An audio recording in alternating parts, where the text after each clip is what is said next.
റാന്നിയിലെ KSRTC ബസ്സും കാറും കൂട്ടിയിടിച്ച് അപകടമുണ്ടായി. അതിൽ ഒരാൾക്ക് ജീവനും നഷ്ടപ്പെട്ടിട്ടുണ്ട്. കാർ യാത്രക്കാരനായ റാന്നി വയലത്തല സ്വദേശിയായ ഫിലിപ്പാണ് മരിച്ചത്. അപകടമുണ്ടായത് പുനലൂർ മൂവാറ്റുപുഴ സംസ്ഥാന പാതയിലുമാണ്. ശ്രീരാജ് ബാബു ഉണ്ട്. ശ്രീരാജ്, പറയാം വിവരങ്ങൾ. സ്ഥിരമായി അപകടങ്ങൾ നടക്കുന്ന പാതയാണ് ഈ പുനലൂർ മൂവാറ്റുപുഴ സംസ്ഥാന പാത. അവിടെയാണ് ഇന്നും പുലർച്ചെ ഒരു അപകടമുണ്ടായത്. അപകടത്തിൽ ഒരു മരണവും സംഭവിച്ചിരിക്കുന്നു എന്നതാണ് ലഭിക്കുന്ന വിവരം.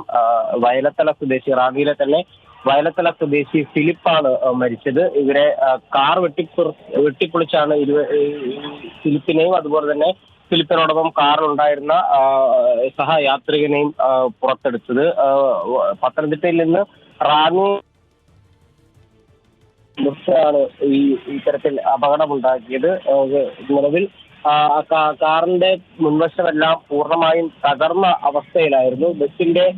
ബസിന്റെ ഇടതുഭാഗത്തേക്കാണ് ഈ കാർ ഇടിച്ച് കയറിയത്. കാർ പൂർണ്ണമായും ശരി ശ്രീരാജ്, ആ ദൃശ്യങ്ങളിൽ തന്നെ വ്യക്തമാണത് എത്ര വലിയ അപകടമാണെന്ന്. കാരണം ആ കാറില്ല, അത് ഫുള്ള് പോയി അപകടത്തിൽ. അത്രമേലൊരു വലിയ അപകടം, ഒരാൾക്ക് ജീവൻ നഷ്ടപ്പെടുകയും ചെയ്തു. വിവരങ്ങൾ നൽകുകയായിരുന്നു ശ്രീരാജ് ബാബു.